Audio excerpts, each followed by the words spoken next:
ယခုချိန်မှာတော့ကြောင်းကိုကြည့်၍နမိတ်ဖတ်သွားမှာဖြစ်ပါတယ်ရှင်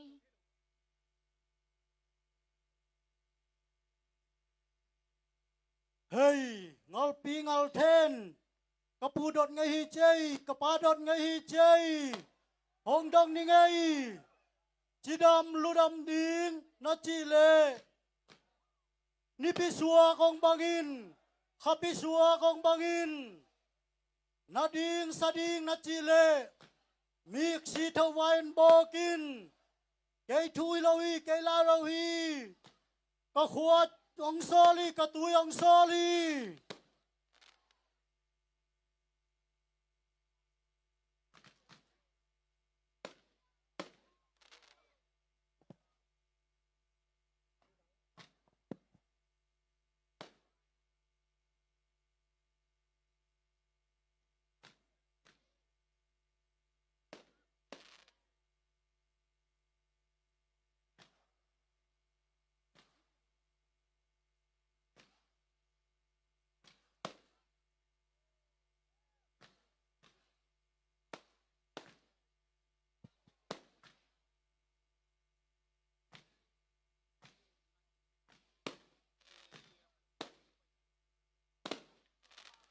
ตูกุม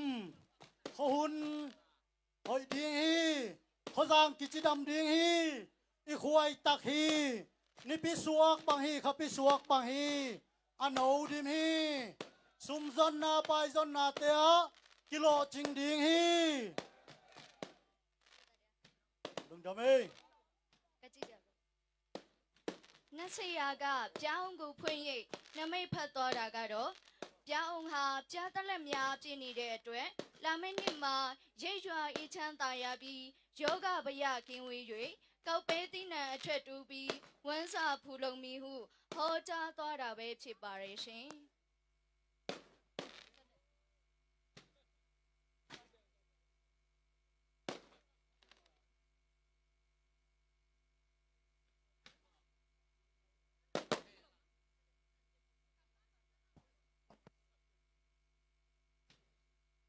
ဆက်လက်ပြီးယဉ်ကျေးမှုအဖွဲ့များမှယူရကဖြင့်ဖြောပြသွားမှာဖြစ်ပါရဲ့ရှင်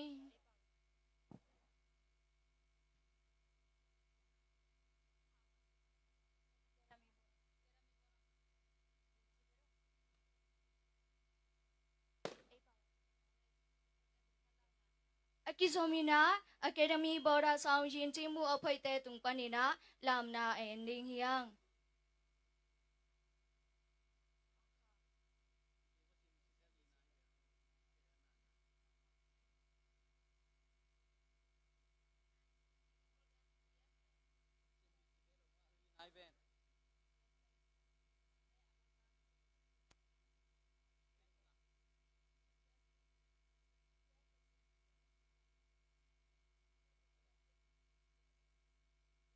အကီဆိုမီနာ CCF ခေါလခါယဉ်ကျေးမှုအဖွဲ့တဲ့နကီကင်ခေါလနာတင်ငုနာအောင်ဇာဆောင်နွာမင်း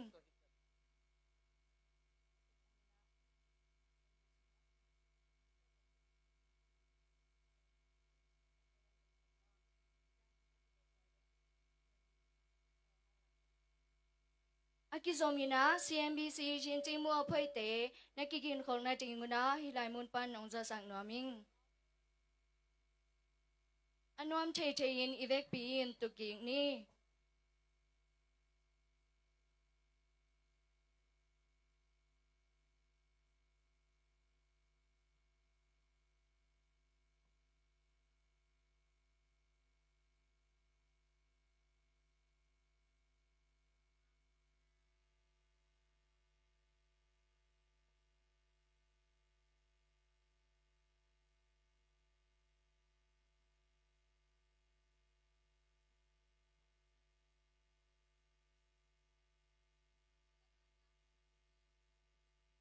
ယခုဖြောပြတင်ဆက်မဲ့အကကတော့ဆီလပ်လာမလို့ခေါ်ပါတယ်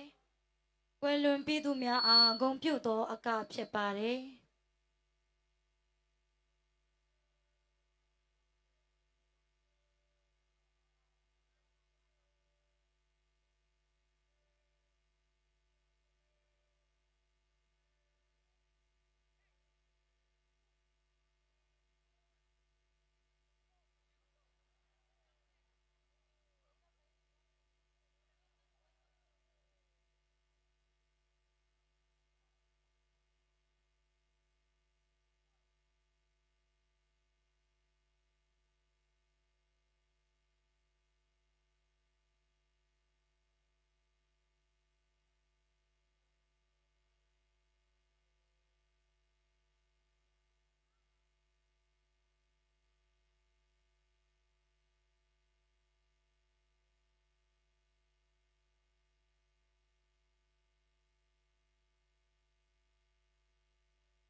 Asitelbang tomoe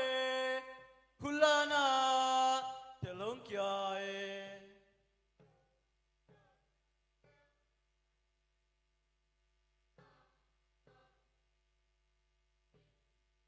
Asitelbang tomoe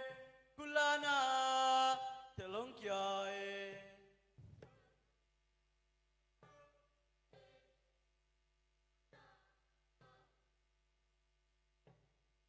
Asitelbang tomoe kulana telongkiae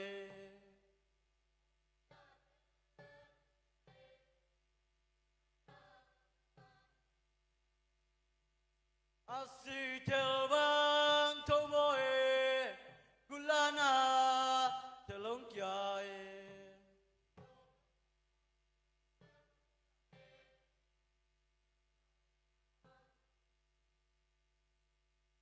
Asitelbang tomoe kulana telongkiae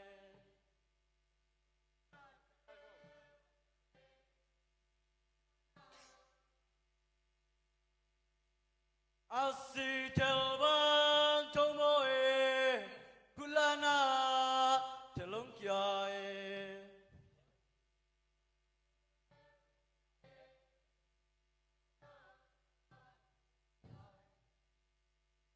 Asitelbang tomoe kulana telongkiae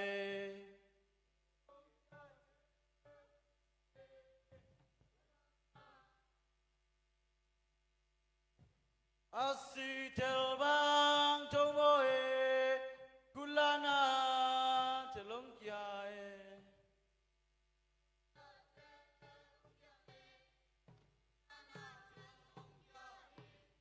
Asitelbang tomoe kulana telongkiae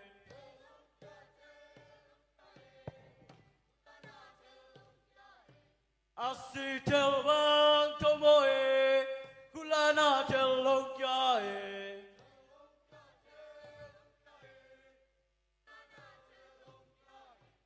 Asitelbang tomoe kulana telongkiae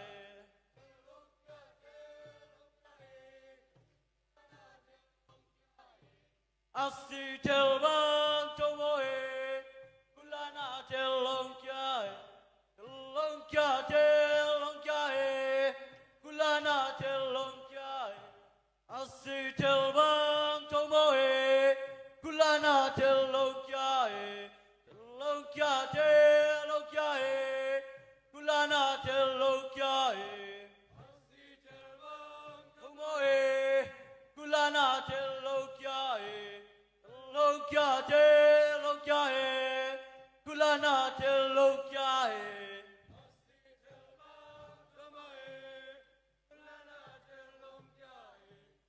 telongkiae kulana telongkiae kulana telongkiae Asitelbang tomoe kulana telongkiae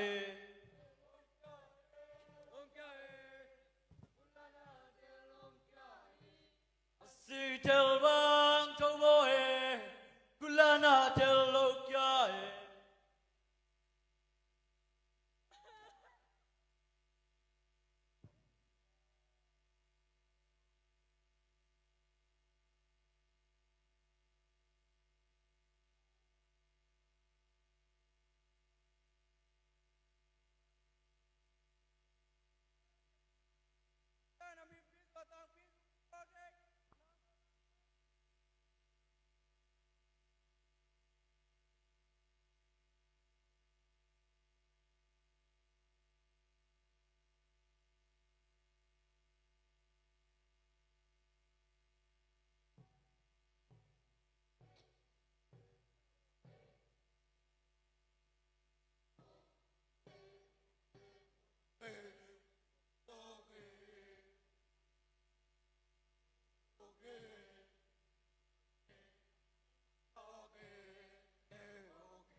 အကိဇိုမီနာ CCF ရှင်တိမှုအဖွဲ့ပဏိနာအောင်ပွဲခံလမ်းတော်အုံလမ်းတင်ဟင်ဆက်လက်ပြီးဟာခါမြို့ CCF ရှင်တိမှုအဖွဲ့မှာအောင်ပွဲခံအကဖြင့်ကပြဖြောဖြီသွားမှာပဲဖြစ်ပါတယ်ရှင်အကိကင်ခေါ်ဒီငိနာ CMBC ရှင်တိမှုအဖွဲ့တဲ့နုံကိကင်ခေါ်နာတင်ငုနာအောင်ဇာစကွန်တော်ချငိနာအထာကတိရှင်တိမှုအဖွဲ့တဲ့နကိကင်ခေါ်နာတင်ငုနာအောင်ဇာစကလိုင်း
kim thone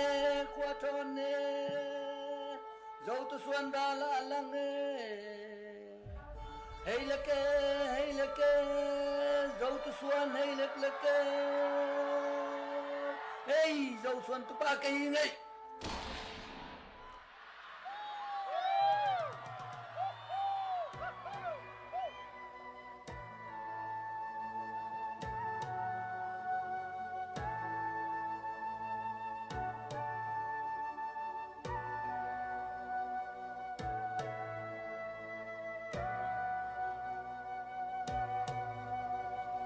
chúng tôi đi xa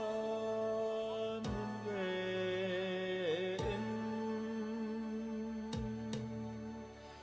chúng tôi là dòng hình về ta các bu các bao vàng sơn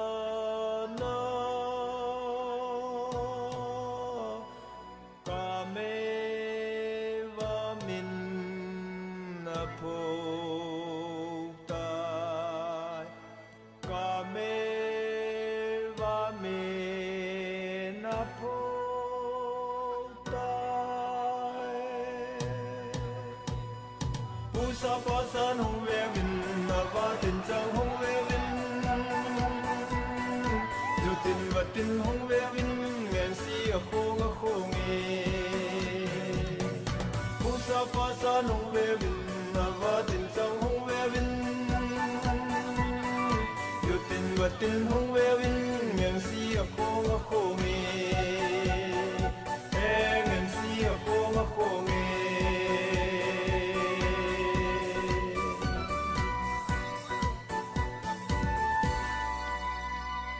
thăng vang a xin rong hình về một sao dấu xin rong hình về kapu kapau vang sa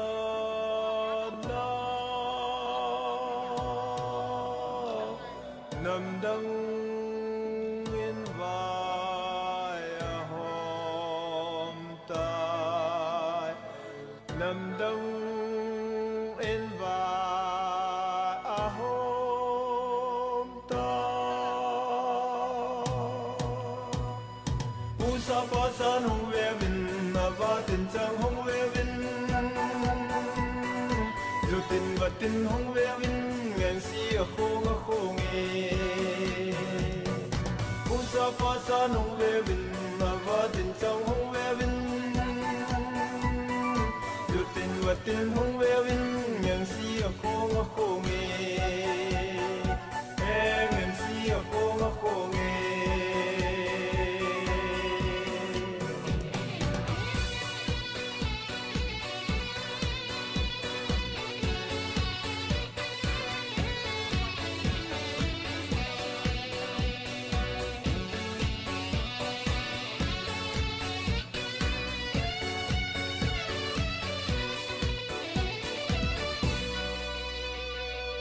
đôi thiên tin về vinh mây bol hâm mộ mây khu hâm hui đi nè min thế chân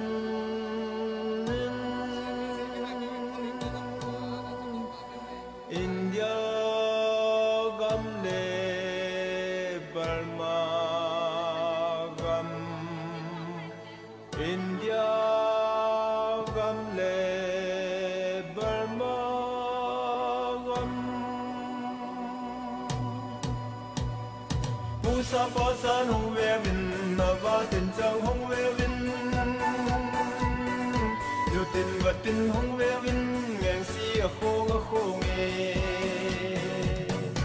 usa pa san hong ve vin na va tin chang hong ve vin yu tin va tin hong ve vin ngen si a khong e ngen si a khong e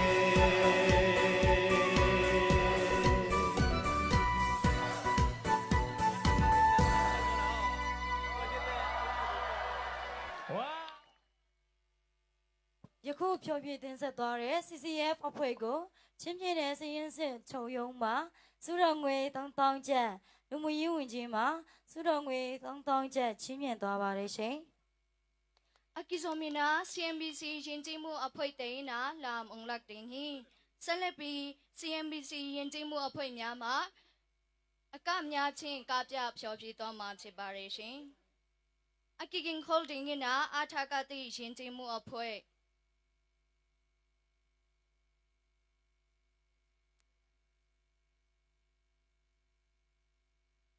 ขุดเป็นนาตัวมวงเสียเสียนี่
ယခုဖြောပြတင်ဆက်သွားတဲ့အကကတော့ကာအိုက်လာမလို့ခေါ်ပြီးရှေးလူကြီးများကရန်သူများကိုတိုက်ခိုက်ချိန်မုံနိုင်တဲ့အခါအောင်ပွဲခံတဲ့အကဖြစ်ပါတယ်ရှင်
အကယ်ဒမီဆောင်ယဉ်ကျေးမှုအဖွဲ့ CCF ယဉ်ကျေးမှုအဖွဲ့နဲ့ယခုကပြသွားတဲ့ CNBC ယဉ်ကျေးမှုအဖွဲ့များအားဆောက်လုပ်ရေးဝန်ကြီးဌာန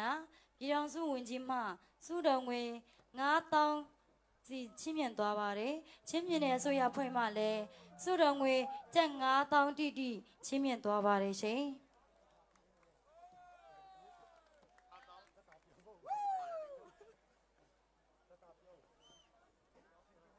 အကိဇုံမီနာအန်လက်လမ်အုံလက်တင်ငီနာအထာကတိရင်ကြီးမှုအဖွဲ့တဲအစမ်ဟိပါနီဆက်လက်ပြီးအထာကတိရင်ကြီးမှုအဖွဲ့များမှာအန်လက်လမ်ကဖြင့်ကားပြဖြောပြတော်မှာပဲဖြစ်ပါရရှင်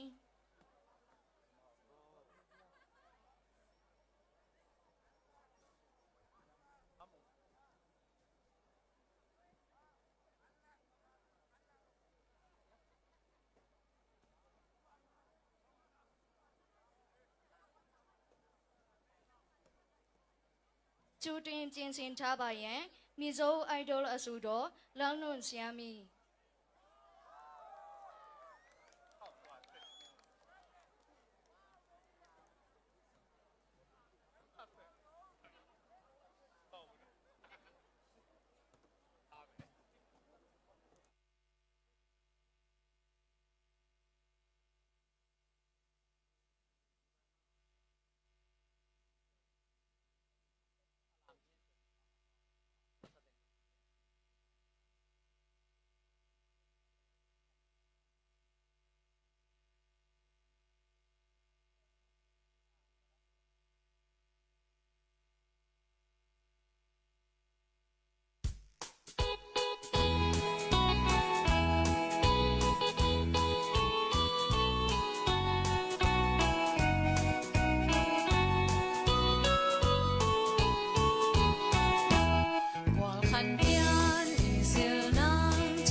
Academy Song in Jimo Pue, CCF in Jimo Pue, CMBC in Jimo Pue ne.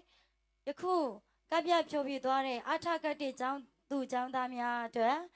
Pine Sabuye, Muemuye, Tatune, the Doya Unji, Uneta Unga Unjima, Yinjimo Pue the Puelin, Jana Townsy, Chimian Dwaba Celebi, Yaku. Kabia Chobi Dore, Atakati Yinjimo Premia are Solo Yuinjitana, Gidonzu Winjine, Untami Dazumiama, Tangata, Chimpine Soya Pue, Yine Winjitoma, Surongwe, Tangata ne,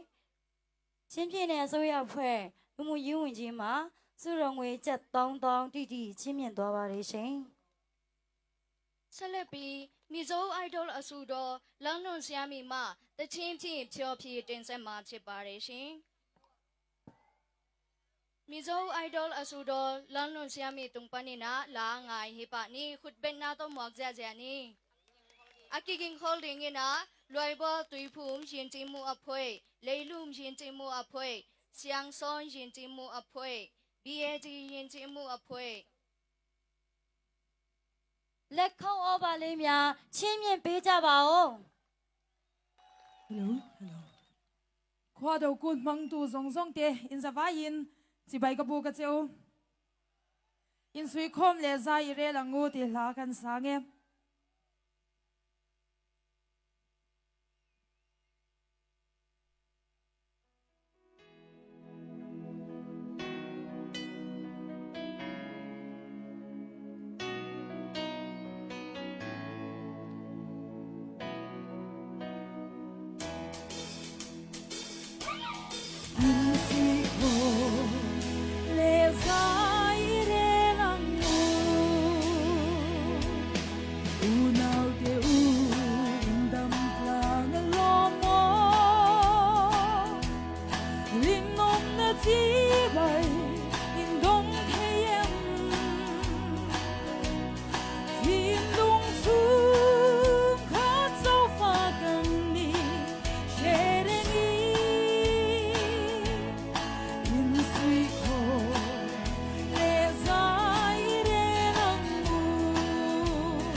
Hello, me.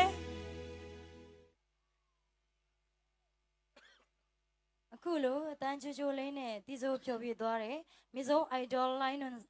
လောင်းလုံးဆရာမီယာရင်းနေစရင်စစ်ချုပ်ရုံးမှာစုတော်ငွေကျပ်9000တိတိချင်းမြင့်သွားပါတယ်ရှင် Abana song siklam onglam sakdingina loibo tuipum yinjimu aphoite asam hipani selepi loibo nithin yinjimu aphoima song siklam akapchin kapya phyophyi twama be phit pare shin akizomina leilum yinjimu aphoi siang son yinjimu aphoi BAG yinjimu aphoi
Sangka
ယခုကပြဖြောပြသွားတဲ့လွိုင်းဘောနှစ်ချင်းယဉ်ကျေးမှုအဖွဲ့အားဆောက်လုပ်ရေးဝန်ကြီးဌာန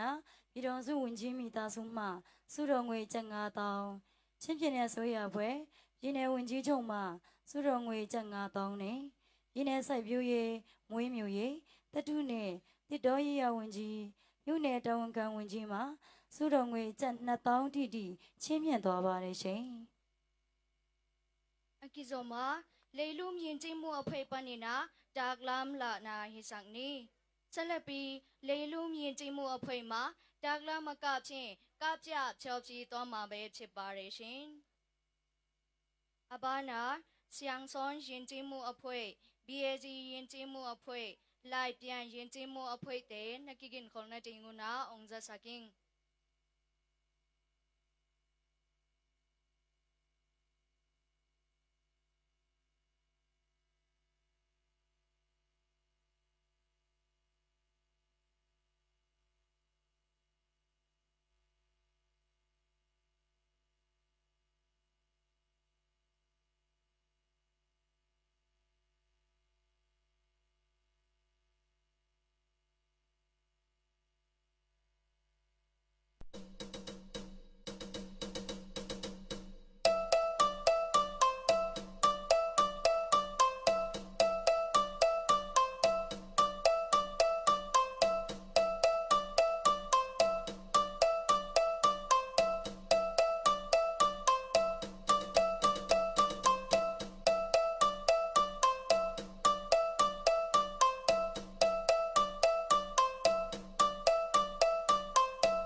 ယခုကပြတ်သွားတယ်လေလုံးရင်ချင်းမှုအဖွဲ့အားရင်းနှီးစိုက်ပျိုးရေးမွေးမြူရေးတတုနဲ့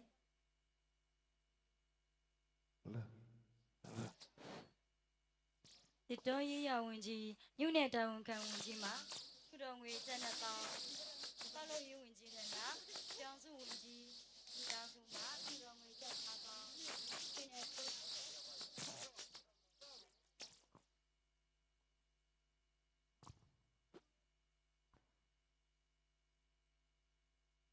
ချင်းပြင်းတဲ့ဆိုရဖွဲ့ဒီနယ်ဝင်ကြီးချုပ်မှစုတော်ငွေကျပ်9000တိတိချင်းမြင့်သွားပါတယ်ရှင် abanina tangay la monglak sagdingina siang son jinjimu apoi te asam hipani salapi siang son jinjimu apoi ma tangay lam akapchin kapya phyophyi ma phit pare shin akizomina BAC jinjimu apoi lai pyan jinjimu apoi sakolam tuiphum jinjimu apoi te nakikin khon tinguna ongja saking พุดเป็นนาตัวมวงเสียเสียนี่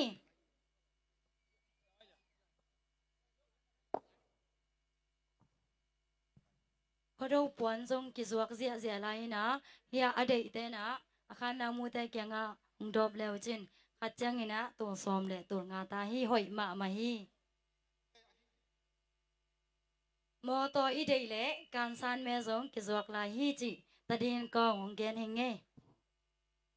มันลังเทนะน้องลักเกวเละเบคดิงฮีนักกิสิคดิงฮีล้อมเถอะ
hình lệ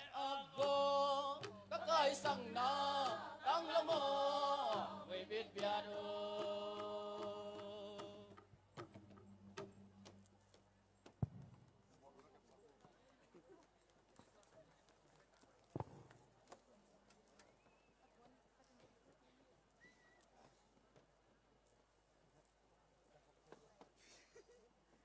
cycle to khat ki muina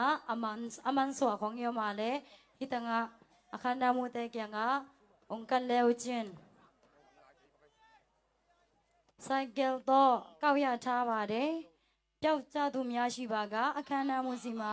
la yaw song san nai ba de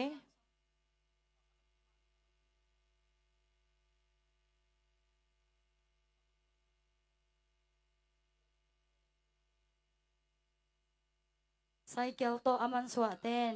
akhanda mu te kya nga ongkan leo chin in to ki twe hi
ယခုကပြသွားတဲ့ဆောင်းဆောင်ရင်ချင်းမှုဖွဲ့အားချင်းပြတဲ့ဆိုရဖွဲ့လူမှုရေးဝန်ကြီးမှစုတော်ငွေကျပ်2000စောက်လို့ရေးဝန်ကြီးဌာနပြည်တော်စုဝန်ကြီးမိသားစုမှစုတော်ငွေကျပ်9000ချင်းပြတဲ့ဆိုရဖွဲ့ပြည်နယ်ဝန်ကြီးချုပ်မှစုတော်ငွေကျပ်9000နဲ့ပြည်နယ်စိုက်ပျိုးရေးငွေမျိုးရေးတပ်တုနဲ့တစ်တော်ရေးရဝန်ကြီးမြို့နယ်တာဝန်ခံဝန်ကြီးမှစုတော်ငွေကျပ်2000တိတိချင်းမြင့်သွားပါတယ်ရှင်Abana sai pi khuk su lam ong lam sak ding ina BAG ရင်ကျေးမှုအဖွဲ့တဲ့အစမ်ဟိပါနီဆက်လက်ပြီး BAG ရင်ကျေးမှုအဖွဲ့အားကပြဖြောပြပေးပါရန်ဖိတ်ခေါ်အပ်ပါတယ်ရှင်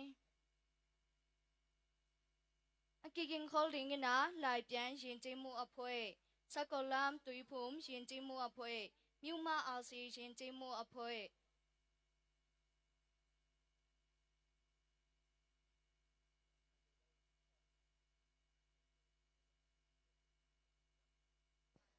คุณเป็นนาต้องมองเสียนี่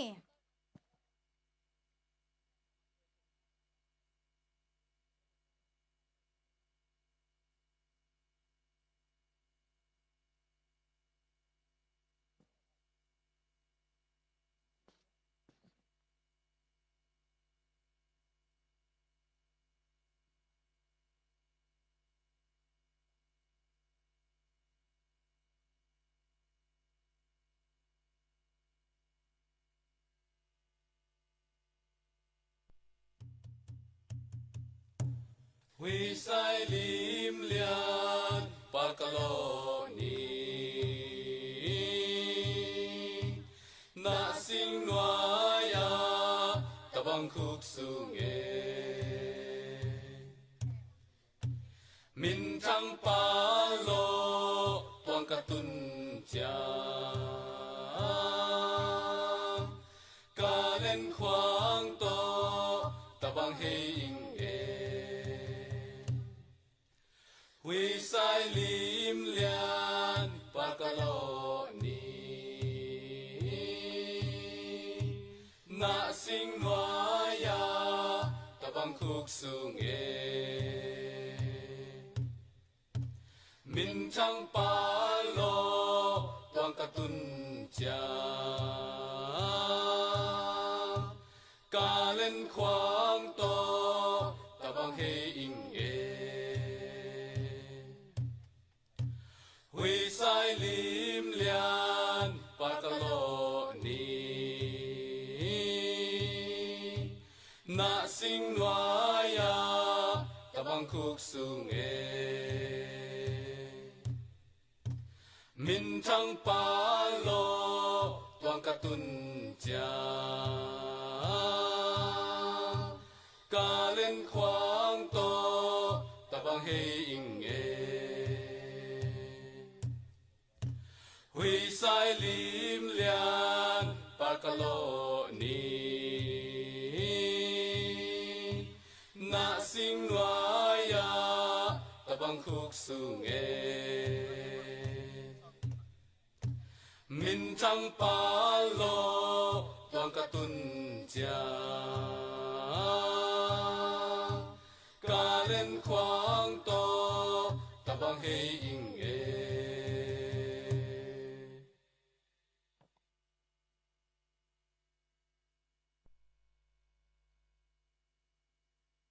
ယခုတင်ဆက်သွားတဲ့ BAG ရင်ကျေးမှုအဖွဲ့အားချင်းပြင်းတဲ့အစိုးရအဖွဲ့လူမှုရေးဝန်ကြီးမှ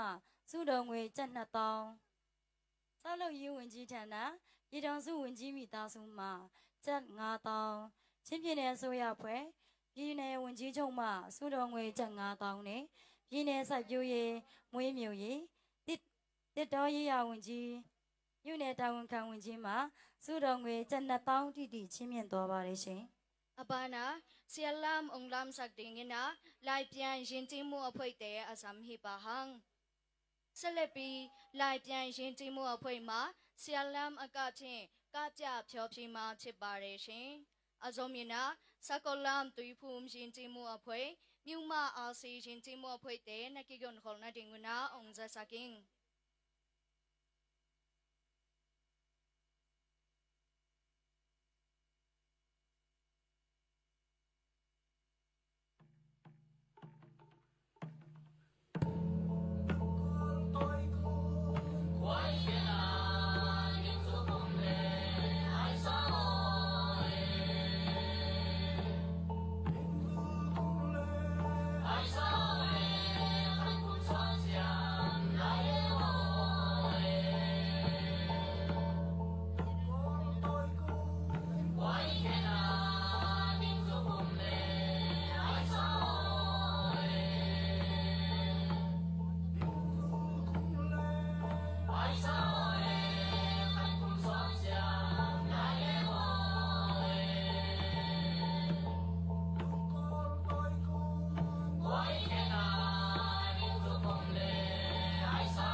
ခုကပြတ်သွားတဲ့လိုင်ပြန်ရင်ချင်းမှုအဖွဲ့အားတိုင်းရင်းသားလူမျိုးများရေးရာဝန်ကြီးဌာနအမြဲတမ်းအတွင်းဝန်မှစုတော်ငွေကျပ်3000စေတနာရှင်တဦးမှစုတော်ငွေကျပ်9000ဆောက်လုပ်ရေးဝန်ကြီးဌာနပြည်ထောင်စုဝန်ကြီးမိသားစုမှစုတော်ငွေကျပ်9000ချင်းပြည်နယ်အစိုးရဖွဲ့ပြည်နယ်ဝန်ကြီးချုပ်မှစုတော်ငွေကျပ်9000နဲ့ပြည်နယ်စိုက်ပျိုးရေးဝင်းမြူရေးတပ်ထုနဲ့ဒီတော်ရေးရာဝန်ကြီးမြို့နယ်တာဝန်ခံဝန်ကြီးမှစုတော်ငွေကျပ်2000တိတိချင်းမြင့်သွားပါတယ်ရှင်အဘာနီနာတွန်ကုတ်လမ်အုံလမ်စက်တင်ငနာစကုတ်လမ်တွီဖုံရှင်ချီမောဖွဲ့တဲ့အဇမ်ဟိဖာနီဆက်လက်ပြီးစကုတ်လမ်နှစ်ချင်းရင်ချီမောဖွဲ့မှာတွန်ကုတ်လမ်ကချင်းကကြဖြောပြသွားမှာပဲဖြစ်ပါတယ်ရှင်ခုတ်ပင်နာတော့မောက်ဇာဇာနီအကီကင်ခေါ်ဒင်းနာမြူမာအာစီရှင်ချီမောအဖွဲ့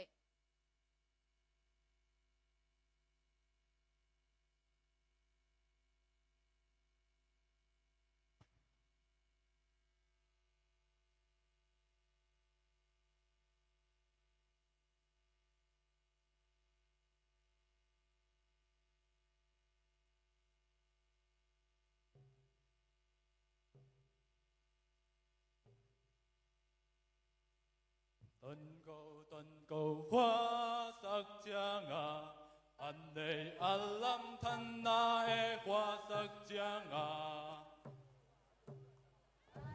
阿lâm thân na e hoa sắc江à, để xin sẽ lối cái e sao tal cái e, tôn cầu hoa sắc江啊。anh này anh lâm thân na e qua sắc trang à, anh này anh lâm thân na e qua sắc trang à, để xin sẽ lối cái e sao tal cái e, tôn cầu qua sắc trang à. anh này anh lâm thân na e qua sắc trang à, anh này anh lâm thân na e qua sắc trang à, để xin sẽ lối cái e sao tal cái e, tôn cầu qua sắc trang à, anh này anh lâm thân na e qua sắc trang à, anh này anh lâm thân na e qua sắc trang à, để xin sẽ lối cái e sao tal cái e, tôn cầu qua sắc trang à, anh này anh lâm thân na e qua sắc trang à, anh này anh lâm thân na e qua sắc trang à, để xin sẽ lối cái e sao tal cái e, tôn cầu qua sắc trang à, anh này anh lâm thân na e qua sắc trang à, anh này anh lâm thân na e qua sắc trang à, để xin sẽ lối cái e sao tal cái e, tôn cầu qua sắc trang à, anh này anh lâm thân na e qua sắc trang à, anh này anh lâm thân na e qua sắc trang à, để xin sẽ lối cái e sao tal cái e, tôn cầu qua sắc trang à, anh này anh lâm thân na e qua sắc trang à, anh này anh lâm thân na e qua sắc trang à, để xin sẽ lối cái e sao tal cái e, tôn cầu qua sắc trang à, anh này anh lâm thân na e qua sắc trang thân na e qua sắc giang à tề si kinh sẽ lối cái e xiao tao cái e tuần cầu qua sắc giang à anh lệ anh lâm thân na e qua sắc giang à anh lệ anh lâm thân na e qua sắc giang à tề si kinh sẽ lối cái e xiao tao cái e tuần cầu qua sắc giang à anh lệ anh lâm thân na e qua sắc giang à anh lệ anh lâm thân na e qua sắc giang à tề si kinh sẽ lối cái e xiao tao cái e tuần cầu qua sắc giang à anh lệ anh lâm thân na e qua sắc giang à anh lệ anh lâm thân na e qua sắc giang à tề si kinh sẽ lối cái e xiao tao cái e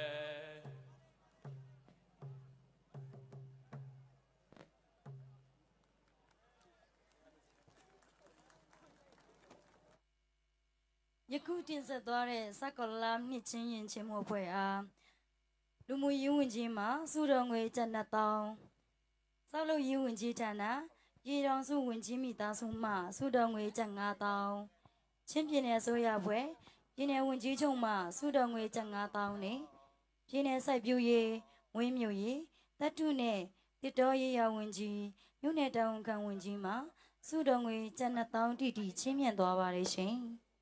Abanina sa ailam ong laksak dingina myuma asi shintimu aphoi te asam hipani selepi myuma asi shintimu aphoi ma sa ailam ka chin ka pya phyo phi ma be phit pare shin abanina culture shoe akigin holding ina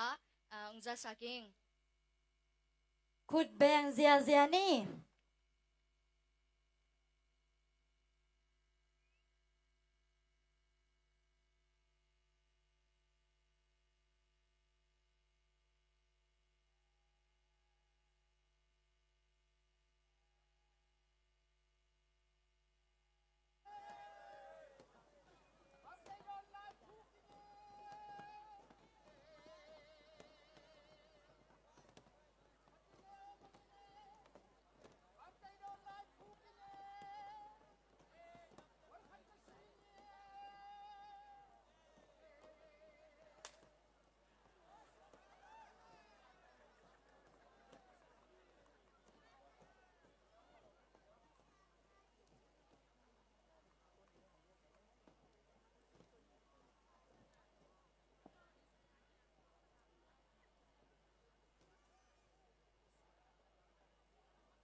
Cầm cây in ca hàng chia tìm bố ca giả lối Con đông chân ôi con sáng bầm môi Cầm cây in ca hàng chia tìm bố ca giả lối Tiếng đông chân World of Kenya, oi con sáng bầm môi Cầm cây in ca hàng chia tìm bố ca giả lối World of Kenya, oi con sáng bầm môi Cầm cây in ca hàng chia tìm bố ca giả lối Tiếng đông chân ôi con sáng bầm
MI ฟงขัดกิมัวหิมันนะอามันสวดเตนะอาคารนามูเตเกียงอ่างกันแล้วจิน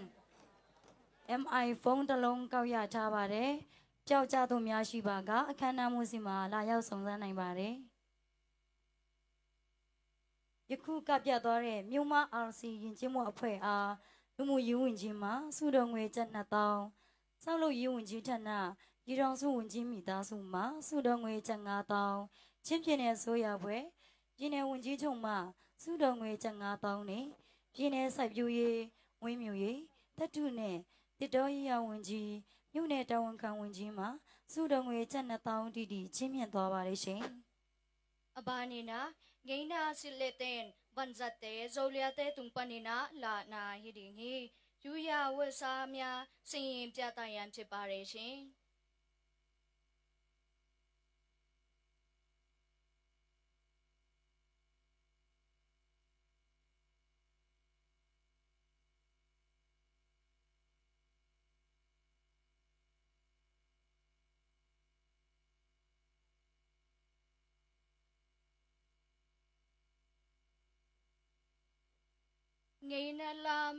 Ngaina puansil tele banzate alak ding tolya te asam hi pani เล็กเข้าตันจะเจเลย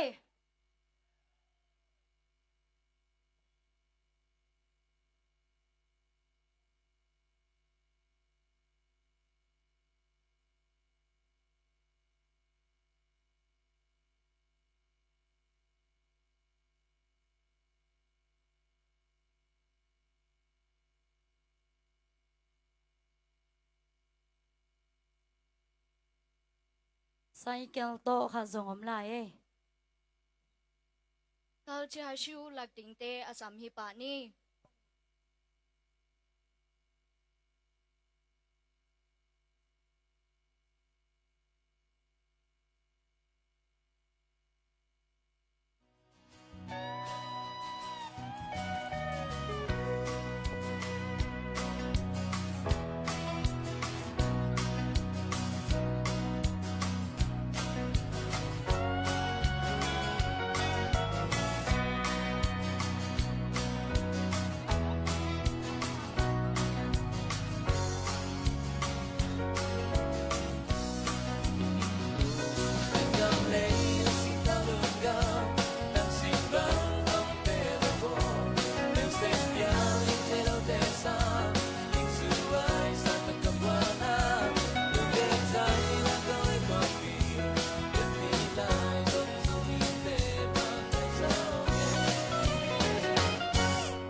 စာဟျ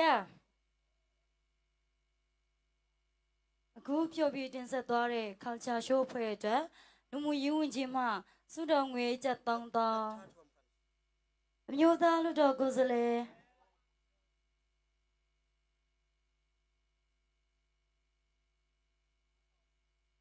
အမျိုးသားလူတော်ကိုယ်စားလှယ်ဒေါ်ကျင်ငိုင်းမောင်မှစုတော်ငွေကျပ်2000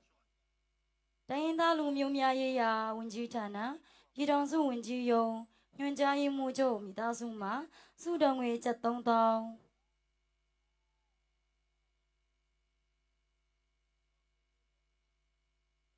ဒေါက်တာထွမ်ခန်ဆောမ်1ကော်ပီတတိမတင်မှာစုတော်ငွေကျပ်2000ချင်းမြင့်သွားပါတယ်ရှင်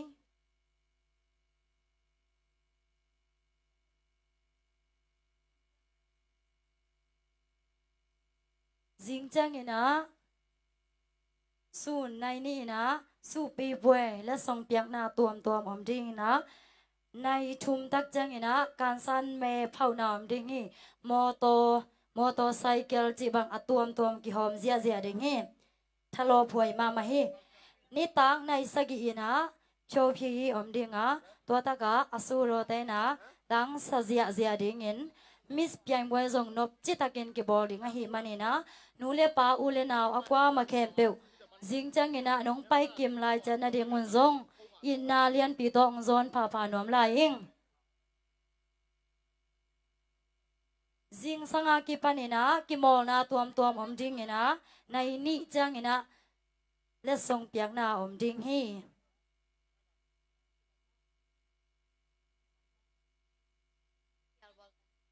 อีหุ่นเตอฮิอัลบอลเฮนี่2019ခုနှစ်တီးတိမ်မြို့စကောလာမြေကွယ်ကမ်ဟောက်ဘောလုံးကွင်း၌ကျင်းပပြုလုပ်သည့်ယူရခွာတော်ပွဲတော်ချော်ဖီရေးအစီအစဉ်အောင်မြင်စွာပြီးမြောက်ကြောင်းကြေညာအပ်ပါရရှင် อีเวกปีนมังพา